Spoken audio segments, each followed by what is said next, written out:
We live in interesting times. I said that a few weeks ago in a sermon, and was reminded of it again the other day. When I was pondering on our powerful gospel passage today, I thought of two words: love and forgiveness. And then my very, very, very special brain had another word pop into my mind: Amish. Now, I'll explain the reason why later, the specifics later, but I'd remembered that I'd given a sermon at some point that was related to Amish folk. And so, being the nerd that I am, I went on my computer and searched through past sermons for the word Amish. And eventually I found it. From a sermon that I gave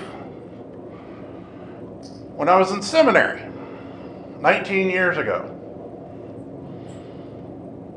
And one thing I quickly realized at looking at that sermon is I've gotten a little better over the years. Anyway, love and forgiveness. That's where we were. Our gospel reading today is the second half of the sermon on the plain. Last week we heard Jesus tell the crowds of blessings on some and woes on others. And now we hear Jesus expanding on that teaching, explaining in real world terms what all of this really means for believers. Jesus declared that we must love our enemies and do good to those who hate us and curse us. We are to turn the other cheek. We are to give freely to everyone. We are to be merciful, and we must not judge or condemn. This is all, quite obviously, a tall task. Jesus is making painfully clear here that the path of the disciple, a follower of Jesus, is not an easy one. We are being told that we must go against our very nature. We must love all people and treat them accordingly. This love is a selfless love. It is hard love. But it also harkens back to that thing that I often refer to, our baptismal covenant. In it, we promise to seek and serve Christ in all persons, loving our neighbors as ourselves, and to strive for justice and peace among all people, and respect the dignity of every human being. Those promises are based, in part, on this passage. It requires us to fully recognize the full dignity of every human being, of all people. And that especially includes those whom we can perceive as our enemies.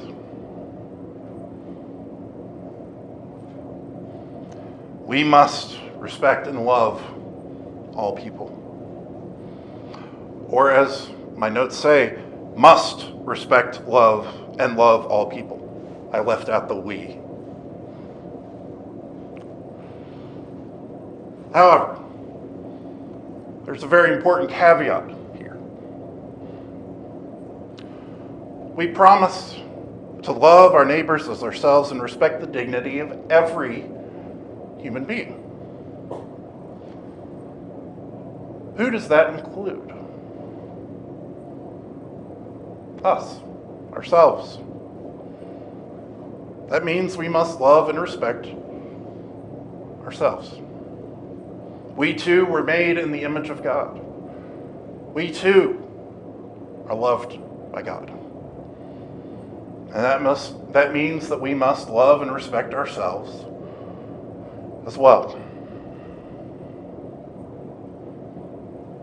This is an important reminder because in this passage we heard Jesus declare that we must offer the other cheek to the one that strikes our cheek. Jesus was not telling us to remain in abusive relationships. Instead, we are being told to not respond to abuse with abuse of our own. We must balance our love for others with the love of ourselves. Again, not an easy task. But this sort of love and forgiveness is exemplified in our first reading today, where we heard the story of Joseph from Genesis, a man who had been sold into slavery in foreign lands by his brothers, and then managed somehow to become the top aide to Pharaoh. His brothers came begging for help from Pharaoh, only to realize that they were speaking to their own brother. Did the brother respond with anger or retribution? No. He embraced his brothers. He told them that he had suffered, but it was over. He named what his brothers had done to him, but he didn't hold a grudge over it. He used his power and status not for retribution or punishment, but to help restore the family. And finally, Joseph was empathetic and helped his brothers out of his own free will. Joseph's forgiveness was a grace-filled action.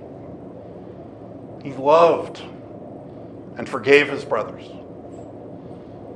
while also holding them accountable for their actions. We couldn't possibly ask for anything more from the one who made all of us.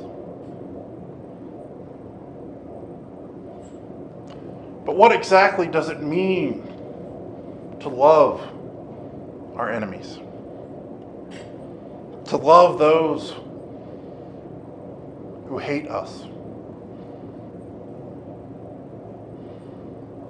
That is where the Amish and a sermon from 19 years ago comes in.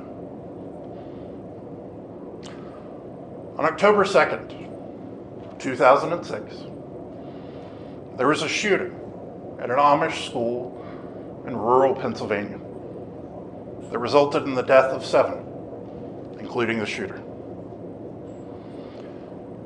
And then in the immediate aftermath of that shooting, something remarkable happened. Within hours, members of that Amish community reached out to the family of the shooter and expressed forgiveness. The grandfather of 2 of the murdered children declared his forgiveness of the shooter. And the grandfather said that the only reason he was able to do this was with God's help. He was, without knowing it, quoting from our response in the baptismal covenant. For when we are asked if we will seek and serve Christ in all persons, loving our neighbors ourselves, our response is, I will, with God's help.